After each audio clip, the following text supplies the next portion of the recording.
Breaking. This changes everything. At Windsor Castle yesterday, Donald Trump and King Charles delivered back-to-back speeches that sent shockwaves through British politics. What they said wasn't just diplomatic pleasantries. It was a coordinated political strike that left Prime Minister Keir Starmer looking completely isolated on the world stage. And what I'm about to reveal shows this wasn't accidental. It was planned. If you want to stay ahead of political bombshells like this, hit that subscribe button now, because the evidence I've uncovered will blow your mind. Here's what actually happened behind those ancient castle walls, and why this moment will be remembered as the day British politics changed forever. While the mainstream media focused on the pomp and ceremony, Trump and King Charles were delivering something far more calculated. A masterclass in political warfare that targeted one man, Britain's increasingly embattled Prime Minister. The setting itself was deliberate psychological warfare. Windsor Castle isn't just any venue. It's the symbol of British power, continuity, and tradition. When you speak from Windsor, you're not just giving a speech. You're invoking 900 years of royal authority. And that's exactly what King Charles did when he chose to humiliate Keir Starmer on live television. King Charles opened with what seemed like standard diplomatic language about UK-US relations. But experienced political observers immediately recognised something different. His tone was sharper, his word choice was precise, and his message was unmistakable. In times when Europe faces renewed threats of tyranny, the King declared, his voice carrying across the historic courtyard, Britain's role must be one of unwavering strength, not retreat. We cannot afford leaders who hesitate when history demands courage. That pause after hesitate wasn't accidental. Palace insiders tell me King Charles practiced that speech 17 times, perfecting every emphasis, every pause, every subtle inflection designed to maximise political damage. But Charles was just setting the stage. What came next was pure Trump, unfiltered, brutal, and devastating. Trump stepped to the podium with that familiar swagger, but his opening line caught everyone off guard. Your Majesty, distinguished guests, and the people watching around the world who still believe in strength over weakness. The camera captured Starmer's representatives in the audience. Their faces said everything. They knew what was coming, and they were powerless to stop it. The West, Trump continued, his voice rising with each word, cannot fall into the hands of leaders who hesitate, who doubt, who compromise away the very sovereignty that generations died to protect. History punishes weakness, and history is watching right now. The applause was thunderous. But more importantly, the message was crystal clear. This wasn't diplomacy. This was a public execution of Keir Starmer's credibility, broadcast live to the world. What makes this even more devastating is the timing. My sources inside Downing Street confirm that Starmer is facing his worst political crisis since taking office. His approval ratings have collapsed to just 28%, the lowest for any Prime Minister in modern British history at this stage of their tenure. His own MPs are questioning his leadership in private WhatsApp groups that are becoming increasingly less private. And now, in his moment of maximum vulnerability, he's being publicly undermined by both the incoming US president and his own king. But here's the part that should terrify Starmer's inner circle. This wasn't just about policy differences or diplomatic tensions. This was about something far more dangerous in politics: perception. In one coordinated moment, Trump and King Charles didn't just criticise Starmer's policies. They fundamentally redefined how the world sees British leadership under his government. Think about the visual for a second. Two of the most powerful figures on the planet, standing together in Britain's most prestigious royal residence, projecting strength, unity, and historical gravitas. Meanwhile, Britain's actual Prime Minister wasn't even invited to respond. The optics couldn't be more politically lethal. The reaction was immediate and merciless. Within 30 minutes of the speech's ending, #Starmer HUMILIATED was trending across every major social media platform. Conservative MPs were posting clips with devastating commentary. Nigel Farage called it the most humiliating moment in modern British political history. Even traditionally neutral political commentators described it as an unprecedented constitutional intervention. But the real damage was happening behind closed doors. My sources in Westminster tell me that within hours of the Windsor speeches, at least 12 Labour MPs had contacted party whips expressing serious concerns about Starmer's leadership. 3 shadow cabinet members held an emergency conference call that lasted until 2 a.m, discussing what one participant described as damage limitation strategies. The international implications hit even harder. European leaders watched Trump and King Charles project unity and strength, while openly questioning British leadership reliability.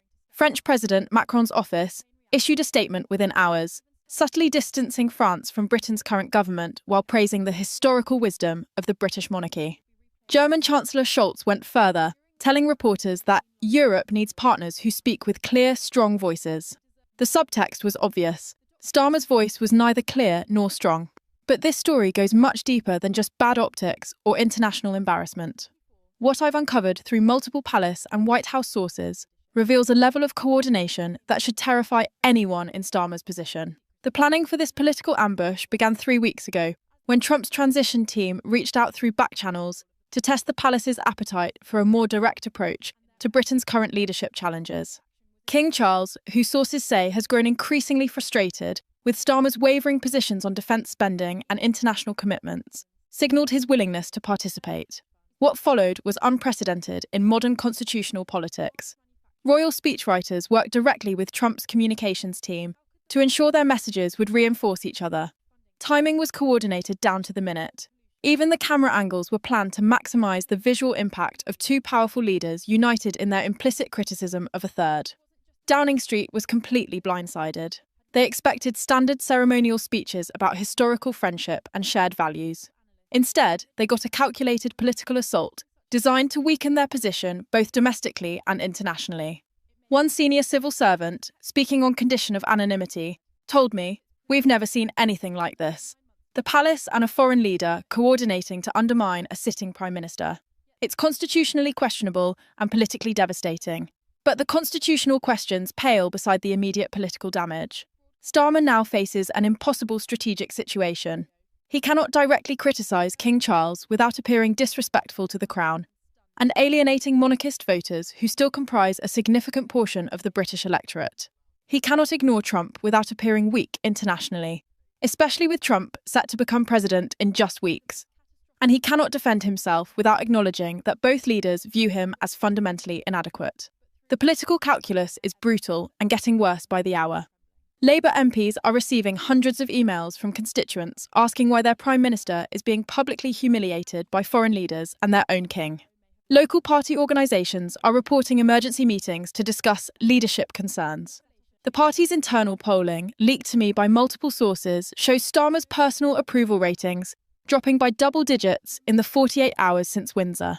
What makes this crisis unprecedented is how it combines constitutional, international, and domestic political pressures into one overwhelming challenge. Previous prime ministers have faced criticism from foreign leaders or domestic opponents. Some have even faced subtle royal disapproval, but none have simultaneously faced public coordinated criticism from both an incoming US president and their own monarch, broadcast live to a global audience. The ripple effects are already reshaping British politics in ways that will outlast Starmer's leadership.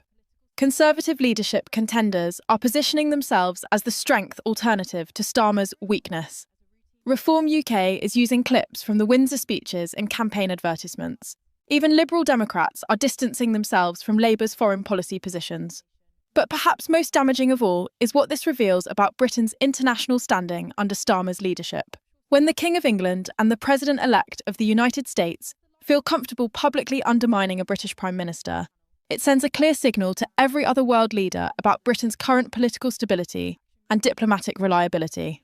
Chinese state media has already run stories about British political chaos.